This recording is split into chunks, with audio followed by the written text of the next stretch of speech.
আমাদের পরিবারের এত সব কথা আপনি জানেন কি করে? তা তো পুলিশের শিকারী কুকুরের মতন ঘ্রাণ শোকেই আসামি ধরতে পারেন। শাস্ত্রীয় মতে উনি মাথা জাতীয় লোক, তবে পিতৃকুল থেকে ওনাকে কুকুরের বংশ ধরা বলা যেতে পারে। তুমি কি চাও তোমার ভাইয়ের কাছ থেকে বোঝাটা নেমে যাক? হ্যাঁ চাই।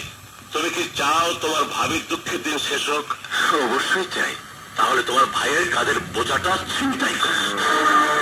এত বড় অন্যায়, ছোট্ট একটা অন্যায় করে যদি আমাদের দত্তটাকে হত্যা করতে পারো, তোমার ভাইয়ের মুখে হাসি ফোটাতে পারো, তোমার ভাবিকে খুশি করতে পারো, তাহলে সে অন্যায়টা করতে দোষ কি?